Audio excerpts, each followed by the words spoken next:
Hello, everybody.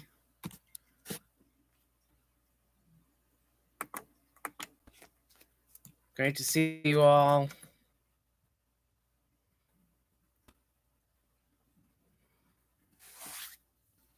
I figured I'd give this a shot tonight. Let's see who's out there and maybe talk a little bit about the channel and what the plan is for the channel. Hey, Eris Pjork. I see Madison, Tony Del Monte. Tony, thank you for your kind gift. Salon Girl. I really appreciate you guys joining. I know that this is a new channel and, there's very few people on there. Yeah, I have no idea about the quality. I'm going to have to figure all that out as we go. I need to talk to Steve about how the quality can be improved, etc. Looking at my options. And what he does is he usually uses his iPhone or his iPad, and using those things you're going to get better quality, believe it or not, than say like a laptop camera, which is really kind of crappy.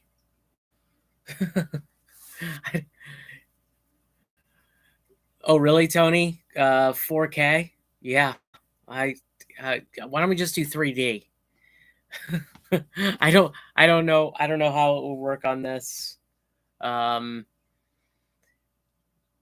Just trying to see what it looks like the first time, and I'm really glad you guys are here. It's really great. Thanks to Steve for sharing with his audience my desire to get out there and get a YouTube channel. It's not for us older folks. It's mostly for younger folks, and just thrilled that you guys are there. It means, I can't even tell you how much it means to me. Hey, look, you know what? That video that I produced is not the greatest thing on the planet. I know it's not. It definitely needs work, and I'm just really learning video editing, and so as a result, I had originally had the intro video as part of that first episode. Like, I was going to introduce everybody who's going to be on it, and for whatever reason, like, something didn't work there, and I was trying to figure out how to produce that without getting in the way of the entire video, and it just didn't work. It's crazy. Hey, Kayla and John, thanks for joining. Really appreciate it. Hey, Eris Pjork, thank you. The folks that I'm working with on this, with the commentaries, are folks I've done commentaries with several times in the past. In fact, for a while, I had a Doctor Who commentary podcast that I did with several people. So I changed up the guests every week, and we didn't do this on YouTube. We did it on as a podcast, and so all I had to learn was the audio editing piece. I didn't have to learn the video editing piece, which is much more complicated and complex. And the other thing is that YouTube sends that right out to Gordon Ramsay's people or Fox's people, and so automatically, my intro video, not on the website in the United States until it gets cleared. Even though the first thing got cleared, and I'm hoping that they notice certain people who are doing certain podcasts, and I won't have to deal with copyright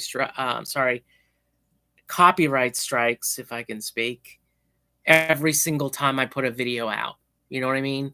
Like that's going to be really, really painful if I have to deal with that. What that means is I have to, when I put the video out, like I've got to count on like 3 or 4 days before it can actually be on the site for folks in the United States, which is just brutal. Um, yeah, I mean, I understand why they do it. I understand why they have copyright um, rules, etc. But it's not like I'm just copying a Kitchen Nightmares episode and like presenting it. I'm actually I'm actually doing something over it. So there should be a way of doing that whereby you don't have to necessarily worry about getting copyright struck. But I do appreciate everybody's I did get a lot of feedback, and all of that feedback I'm taking to heart.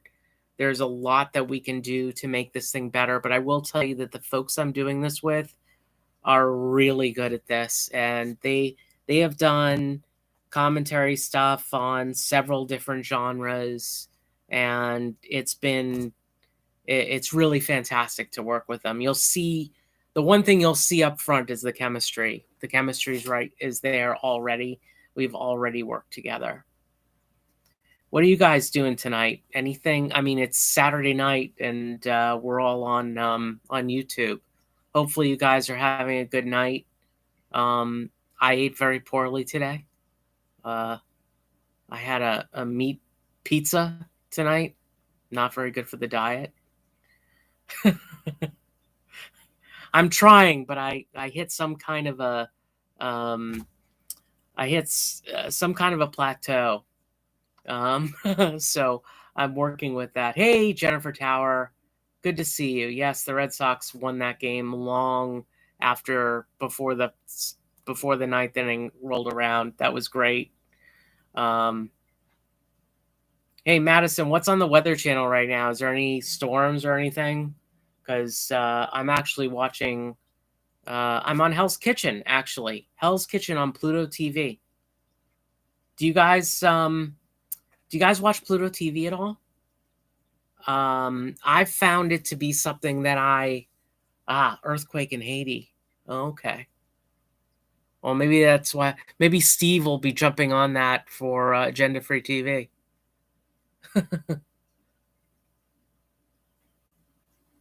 Oh yes. So there's a couple of hurricanes out there, Fred and Grace. Sounds like Fred and Grace would be some type of 50s show. You know, maybe George Burns would be on it. I don't know. There you go. Yeah, Kayla, Pluto TV.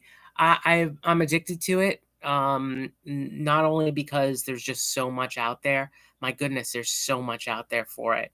But it is so easy to watch, and like all of my 70s shows are all out there. Like they have a Happy Days channel. Of course, they have a Doctor Who, classic Doctor Who channel. You know, the Star Trek channel, the Hell's Kitchen channel, and the reality one shows a lot of Kitchen Nightmare stuff too. So yeah, it's really great.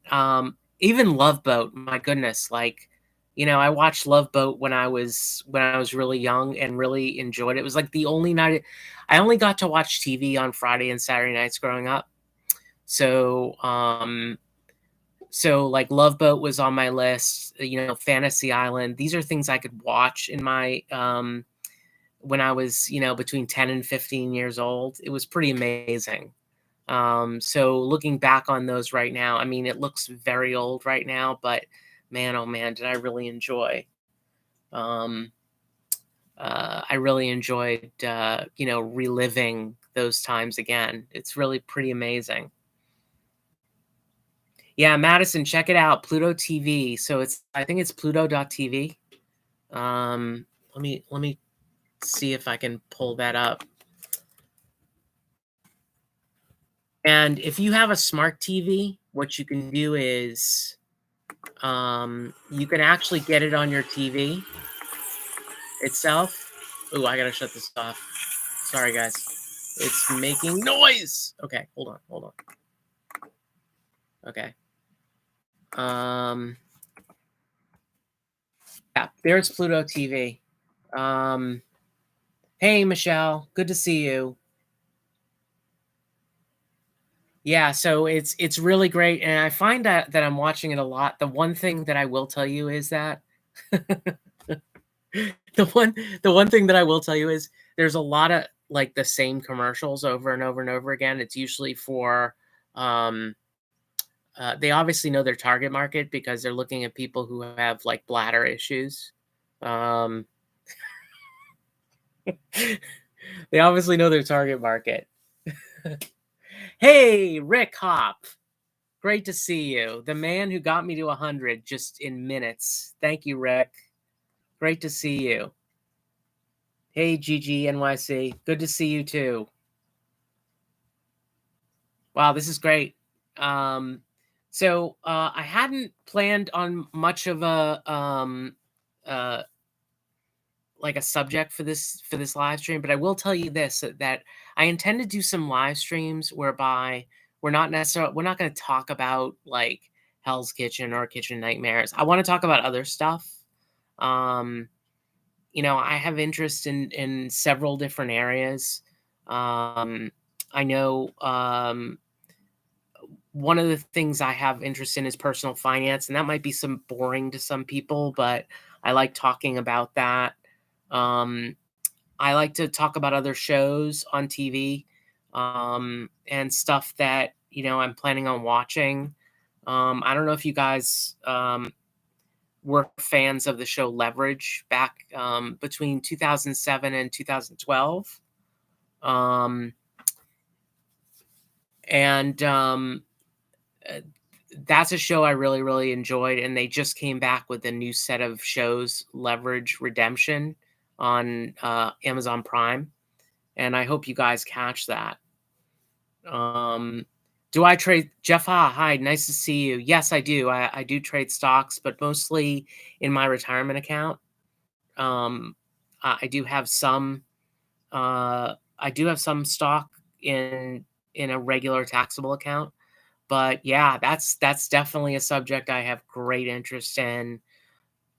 Looking at how you can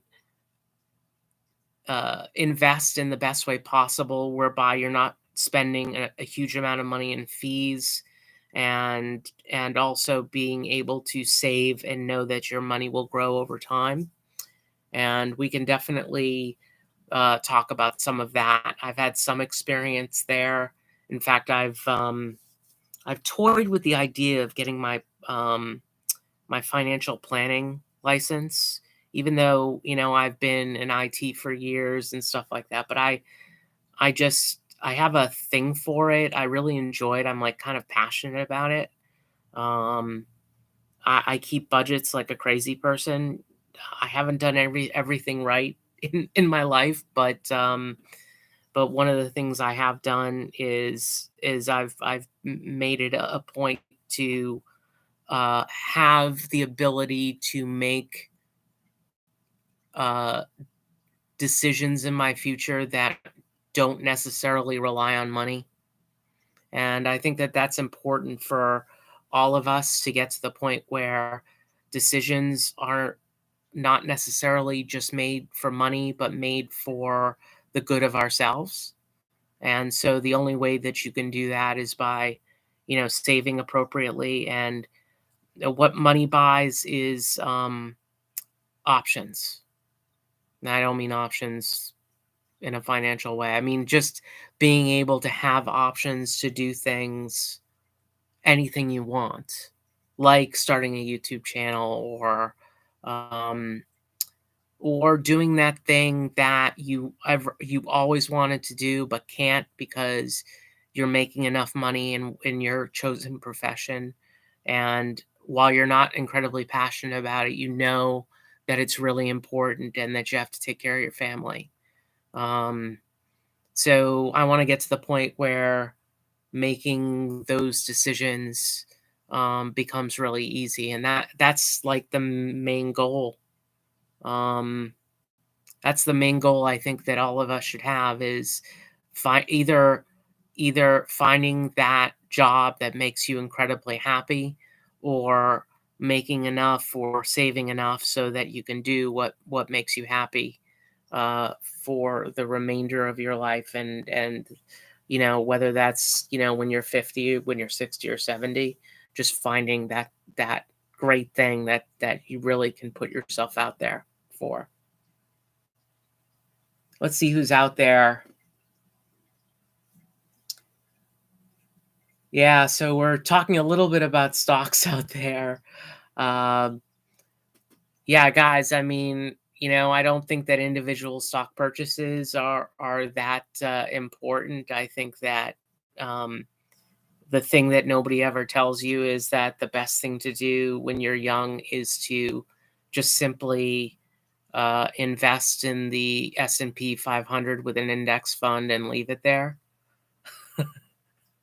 It sounds really simple, and if it wasn't that simple, let me put it this way: if it wasn't, um, if if these financial companies wanted to actually tell you the truth and not tell you that you have to buy all these mutual funds, they would tell you that the S&P 500 index fund is the best thing to do with your money, all the way into your 50s, more likely than not, if you intend to retire in your 60s. So, hey, look, you know what? Read Warren Buffett. I'll tell you, that's what Warren Buffett will do. When he dies, he's taking every dollar he has for his wife and putting it into a S&P 500 index fund. And if there's one person I would listen to when it comes to finance, it is the Oracle of Omaha. SPLG. So I'm a Fidelity guy. I do own a little bit of Vanguard, but I've heard of SPLG. I actually have SPY right now in my Fidelity fund. Yeah, Jeff Ha, he's giving away a bunch of his money, but I mean, keep in mind, like, Warren Buffett is worth billions, and yet he still has the same houses he bought like 50 years ago in Omaha, Nebraska. Um, I started to talk about yeah, it is Jeff. Yeah, SPY is expensive, and it's kind of a confusing fund, quite frankly. Um, but Anyway, about Warren Buffett. So the interesting thing about Warren Buffett is that um, he really does come across as kind of like that millionaire next door. He seems like a regular guy. If you didn't know him by his face, you wouldn't think he was a millionaire by any sort of billionaire, as it turns out. Jeff Bezos, on the other hand, somehow seems like a billionaire. I don't know what you guys think about that. Doesn't Jeff Bezos kind of look like a billionaire? I mean, he's got kind of the like who's the other guy? Richard Branson. Richard Branson, doesn't he look like a billionaire? Like if you were to like imagine in the dictionary, there's like, an entry for billionaire. Richard Branson and Jeff Bezos would both look like um would both look like billionaires in that dictionary. Eris Bjork, you bought gold bars for your 21st birthday a few years ago. Gold bars. Like, how big were those gold bars? Like, I can't even imagine owning gold bars. It just seems like it's like really heavy. Like you need to have like a really good safe, I suppose, if you're gonna own gold bars. Like I have no investment in gold at all. Um I just I figured my money is better well spent, but it's kind of cool having gold bars. That's something that, I could put on like a I'll put that on my logo, like Josh holding a gold bar like this, like that.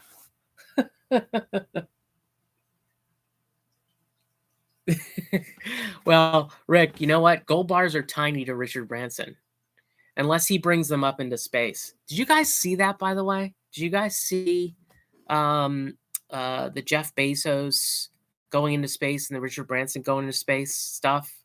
What do you guys think of that? Like, would you do it? The question I have for you is, like, would you do that? Would you go up into, if you had the opportunity? Again, I think it costs, like, even now, like they've made it really cheap. It's down to about $200,000 to get an individual into space. But would you do it? Like, I mean, is that something that like really would interest you? I'm thinking to myself, like, maybe that would be of interest, but I can't imagine doing it. Like, from my perspective, like, it's not something I've ever like wanted to do. Was like, okay, I really need to go into space right now. Hey, Tony, the interesting thing about flying cars, and everybody assumed that there'd be flying cars right now, like the Jetsons. But the fact of the matter is, it's not. While it's a really great futuristic idea, it doesn't really make a lot of sense from the standpoint of practicality. So Elon Musk, another billionaire. This is the third billionaire I've mentioned in this podcast. It's not a podcast; it's a video. I got to get used to that. Anyway, what Elon Musk said about the flying cars, because if anybody's going to put together a flying car, it'd be him. He said that it's more likely that in the future we will build tunnels versus try to get people into the sky for traffic purposes. Like, that's a very interesting thought process. In fact, I believe that Elon Musk is trying to build tunnels underneath LA. I can't believe I'm saying this, but he's trying to build tunnels underneath LA.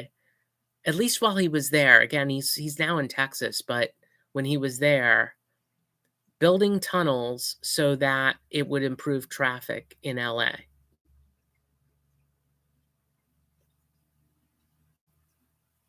Jeff Haas says he was going to build a loop in Chicago from O'Hare to downtown.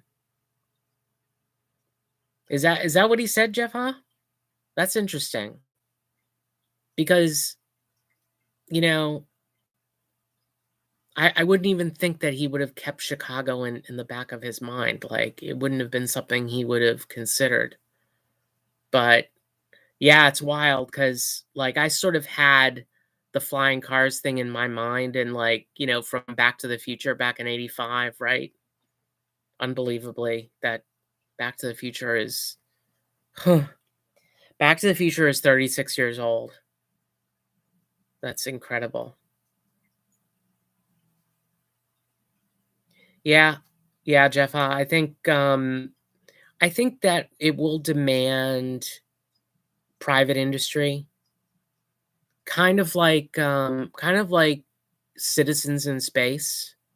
Um, it always demanded private industry to get involved in order to move things forward from a technological standpoint. And the greatest thing that NASA ever did was incorporate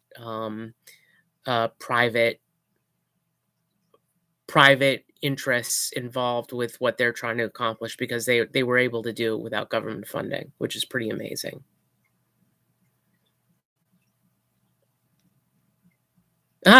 Tony Del Monte, I hear Europe may have it in 2030, flying cars. Well, they'll have to be electric. That's all I know. And yeah, Eris Bjork says, I truly want a teleportation device, if only. That has to happen. That has to happen. That's going to be, I think that the teleportation device, if it ever gets established, will be like the next stage of human development. It'll be like the internet was 30 years ago. Seriously, if they can make that happen, that's going to change a lot of things. In fact, the airline industry would probably go out of business, which is the most amazing thing I've ever heard. But if they can make that happen, the teleportation, and they can make it cheap and safe, obviously, and safe, then like imagine having one in your house. Like, so instead of forget about trying to change cars so that they're not made to burn fossil fuel. How about if you could have a teleportation device in your house whereby you can go to the grocery store, you can go to work, etc., etc. Imagine that, you guys. That would change the world. Now, a time machine, Tony Del Monte. Don't get me started. Don't get me started. Time machine. Well, the only possibility of a time machine is involved with potentially going to the future, which physically is possible. They would have to prove that going back in time was physically impossible, which is likely that you can't do it.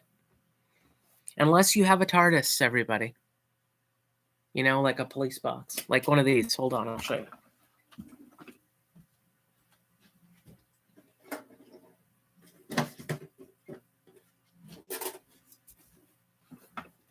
Here's a time machine right here. This is a lunchbox. I'm not even sure where I got this. But this is like I can't like point you to like an Amazon, account where you can go buy this. This is a lunchbox. Like I didn't think these things existed anymore, but there it is.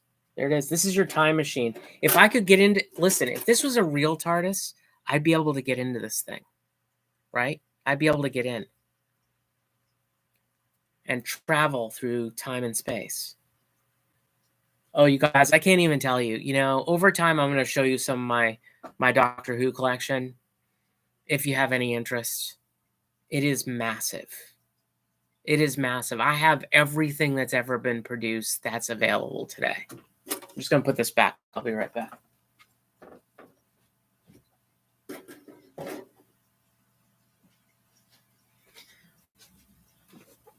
This is the guy that I remember when I was growing up. You guys remember this guy?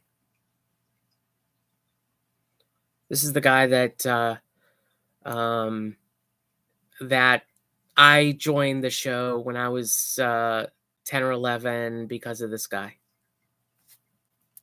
He's pretty cool. I'll tell you one thing. You're not going to find this on Steve's channel, okay? You will not find this on Steve's channel. Nice.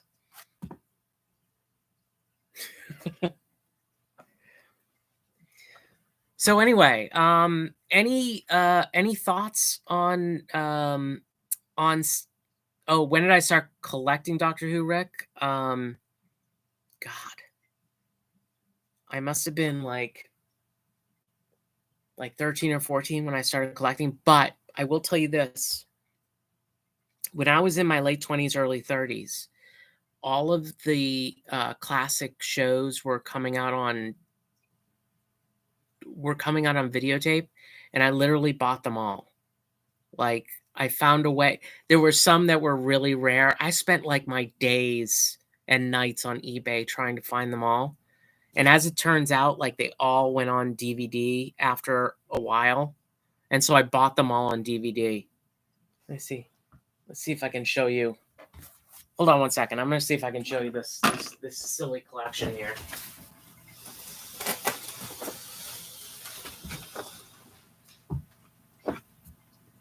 You guys are gonna you're gonna call me a nerd. Go ahead, do that. Call me a nerd. I want to show you this. I'll show you this. All right, ready? Boom. All right, here we go. I'm gonna show you sort of what the collection looks like. I've got a full you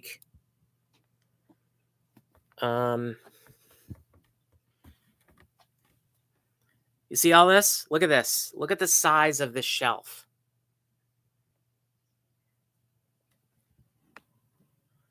Look at the size of that shelf. That is every That is every Doctor Who ever conceived.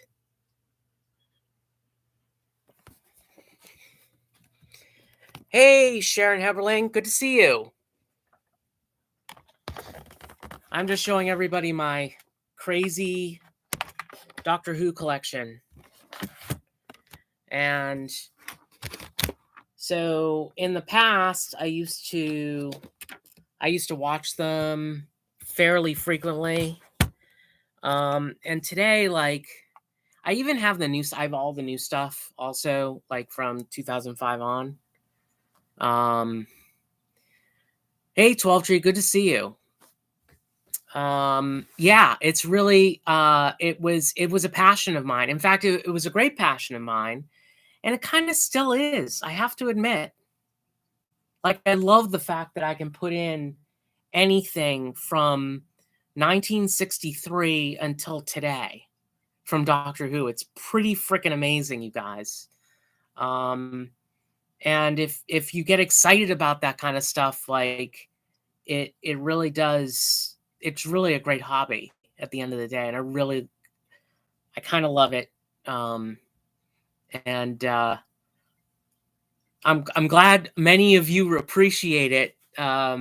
Appreciate how long it takes to put that type of collection together.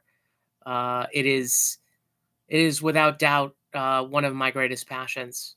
And maybe someday, like on the channel, I'll do something on Doctor Who. I wanted to do something like a little bit more mainstream, I felt, with the Kitchen Nightmare stuff. But we'll see. Like, everybody who I'm doing the commentary with for the for Kitchen Nightmares, they're all Doctor Who fans too. And I could definitely we could do a Doctor Who. That'd be fun. Like, do a one of the old episodes or something and just like go over it. I think that would be hilarious. Would you guys want to see something like that? Or, is there anything else, like, you're dying for a commentary of? I'd be very interested to hear. Like, I don't want to limit it to, Gordon Ramsay stuff, because, I want it to be kind of like a surprise when it comes out.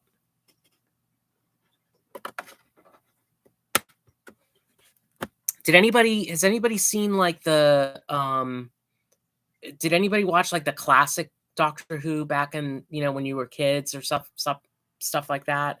Like, I know, like, if you are out of the UK, like, you definitely would have grown up with it. But if you're from the United States or Australia, you definitely would have seen it in some way, shape, or form. So Aries Pork says, Josh Z, how about, let's see here, Breaking Bad. Breaking Bad is awesome. So Aries Pork, hold on one second.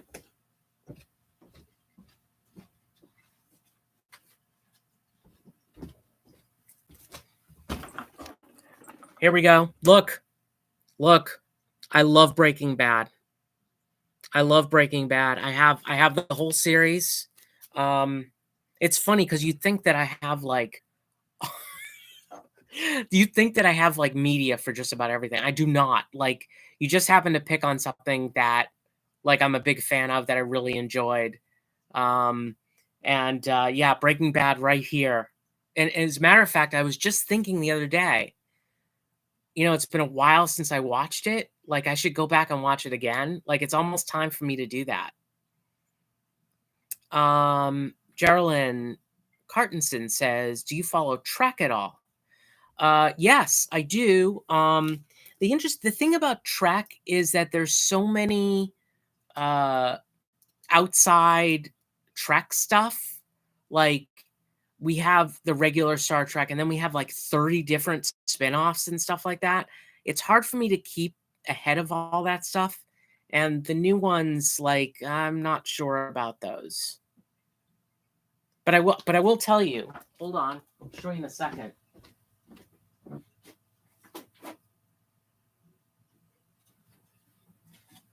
Let's see. Let's see here. So I have here we go. These are all the Star Trek movies. You can't really see that, but these are all the Star Trek movies. At one time or another, that almost that same crew, we were gonna do Star Trek movie commentaries, and we were gonna, like, select them at random. There's some type of podcast out there where we got set up with those. In any case, yeah, so I do like it, and, like, it's really weird, like, when it comes to, like, Star Trek, like, I grew up watching those movies, kinda like, when you saw Star Wars for the first time, and, most people today, if you're not of a certain age, you never watched Star Trek in a movie theater. But, like, when it came out, you were right there, and that was the same for me, like, for James Bond. So we did one of the things I announced in the intro video, which if you're from the United States probably haven't seen yet, is that Eric and I put together a set of podcasts for all the James Bond movies where we did commentaries for all of them. So let's see. Aries Port, Dexter, new season comes out in November. You know what? Aries Bjork, I never watched Dexter, but the fact that it's coming out with something new, like, intrigues me because I think I really would like it. So it's kind of on my Amazon Prime list to watch. Sharon Heberling, in the 70s, yeah, I met Gene Roddenberry. Holy moly, you did? That's awesome. What was he like, Sharon? I mean, you're talking about a guy who's, like, he's the father of, like, modern US science fiction on TV. Him and of course Lucy from I Love Lucy, who produced it. Tony Del Monte says, I saw Star Wars at Grauman's Chinese Theater 6 days after the premiere there. Wow. That is so cool. The only I watched a Star Wars movie when it came out at midnight in 1999. The episode 1, essentially. When it came out, I watched it in a movie theater at midnight. That was an experience. Michelle R asked, did you like the show Rescue Me? Hey, Dennis Leary? Fantastic. Yes, I did. And Lenny Clark? Yeah, I loved Rescue Me. That was a funny show. He's still incredibly funny. I like him. He's a Boston guy.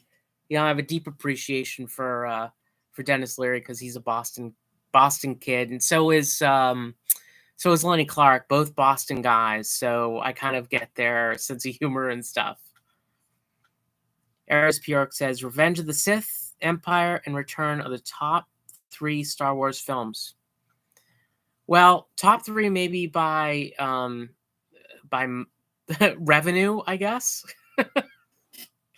I don't know. I think New Hope and Empire Strikes Back are probably the 2 best at the end of the day.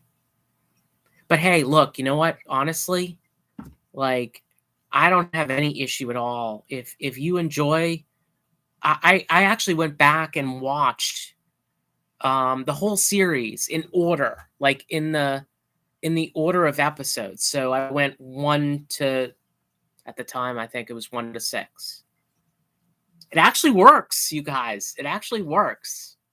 Yeah. That's good. Great stuff. Tony Del Monte says, I have the original print and soundtrack on VHS from CBS Fox of the Trilogy. Yeah. By the way, hold on to that, Tony. At some point in time, that's going to be worth something.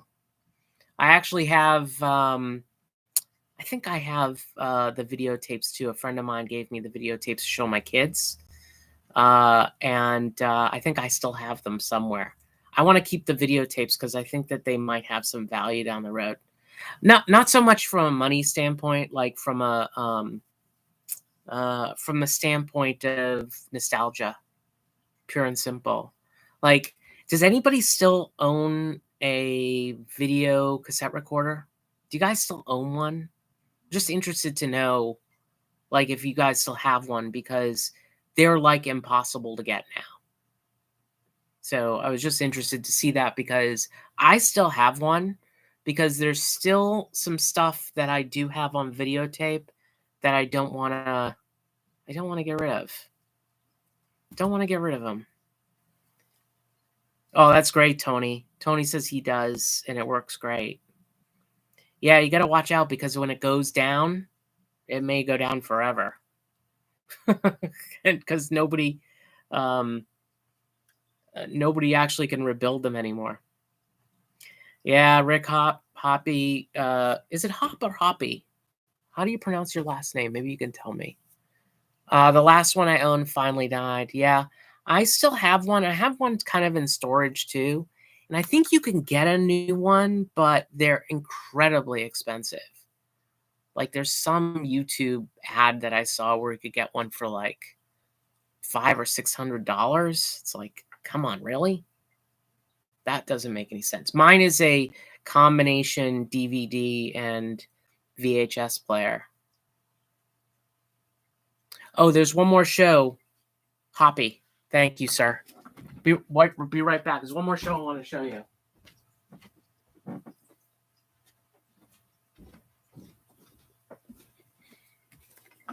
I don't know if you guys ever watched this. Burn Notice. So Burn Notice is a show that was on for about 7 years on USA in the US. And it stars Jeffrey Osborne, I think.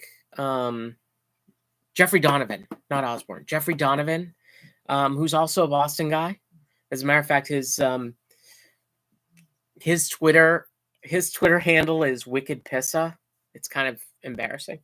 Anyway, this is a great show. If you guys haven't seen this yet, it's all on Amazon Prime. Basically, it's about this guy who was a spy for the CIA, and he was burned by the CIA. So he spends basically the first 3 or 4 seasons like trying to figure out how he got burned.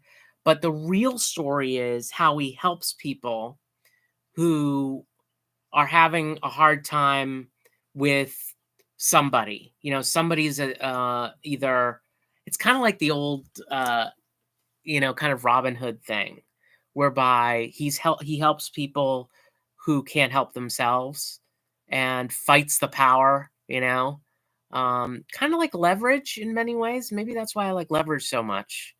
It's like, we give you leverage, but it's really worth it. Michelle R. Honestly, it's really worth it. And the acting and direction in this show is not found today on TV. It's that good. I highly recommend it.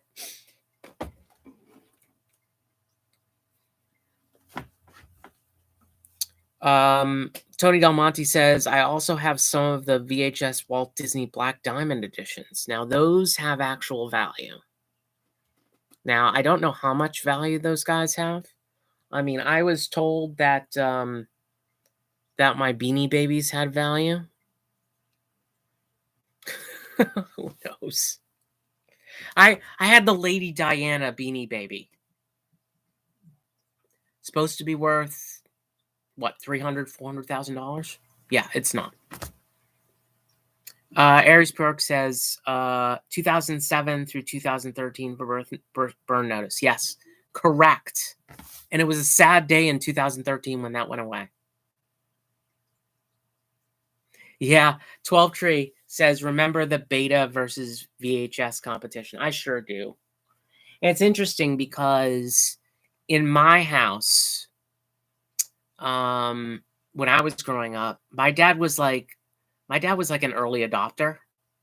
Like, he bought one of the earliest VHS cassette players. It was like an actual cassette player. Like, you would like click the eject button, it would open a spring that would bring up, where you put the tape in. And in order to pause it, they had like a connection into it that had a wire that came out. It was like a wire, and you plugged it in, and you could press a little thing here, and you could pause it. It was it was so old school. But man, I mean, that's where I recorded my first Doctor Who stuff.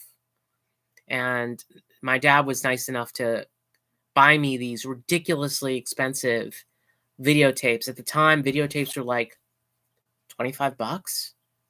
Like if you think about like 1985 ish, 1985, like videotapes were extremely expensive. I mean, $25 in the mid 80s was, I think, the equivalent to something like $100 today. It's something around that number. Yep. Rick, exactly. Rick just said, "Oh, I bought one of the first VHS machines. It cost me $1,300. Yes, that's how much it cost my dad. God bless him. He bought one of them. Who knows if he could have afforded it or not, but he just wanted it.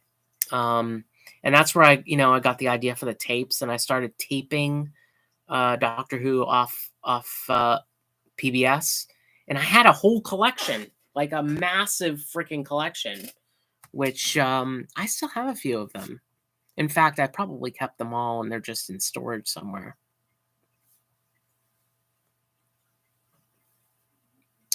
Let's see. So, Eris Pure, remember Blockbuster? Yeah, well, if I'm in where Alaska, I don't have to remember it. It's right there. Good times.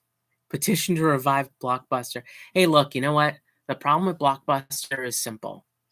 They had the opportunity to buy Netflix. I don't know if you guys know that. They had the opportunity to buy Netflix. They didn't think there was a future in what they were doing.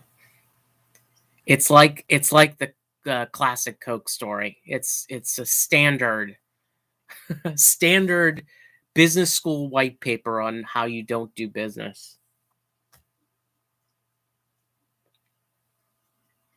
Yeah, Rick, it's incredible but true. Yes, look it up. Blockbuster had the opportunity to buy Netflix. They decided to pass. Kayla Starrett said that she has the Lady Di Beanie Baby too. You kept that one and a few others. Yeah, I mean, I also had there was one, God, I used to have it like available at my fingertips, and now I can't find it.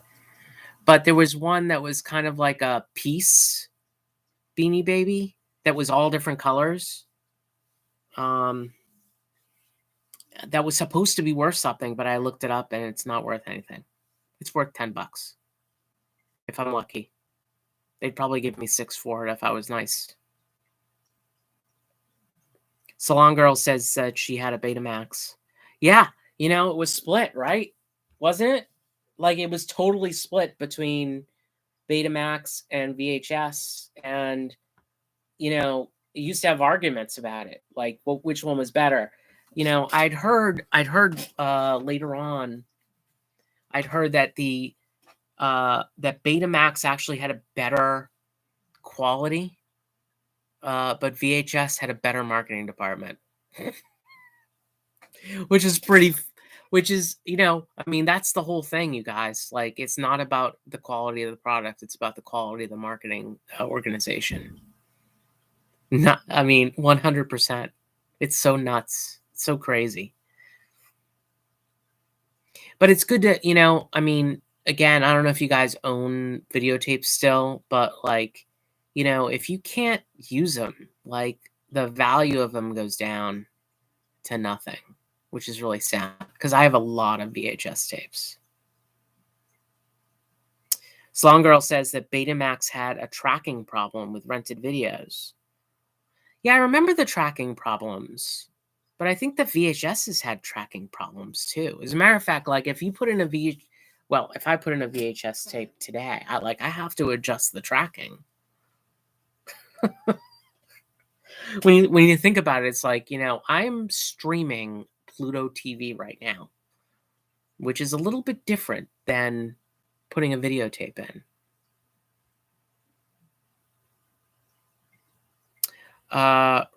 Rick Hoppy says, also you couldn't fit a 2-hour movie on one cassette. Well, you could. The cassettes back in those days, you could do it, but you'd reduce the quality. So they used to come in like, I think 120s and 160s and 180s or whatever. But the machines that we got like determined how long you could use the tape or how long the tape would go by the quality. So I could get a 6 hours with extra long play. It was called ELP, extra long play. I could get 6 hours of Doctor Who onto 1 2-hour videotape, but the quality of it was eh. But when I was 13, I didn't care about the quality of it. I just wanted it. I wanted the ability to have it, which also, I guess, translated to Josh at 50 years old, having all of them, right?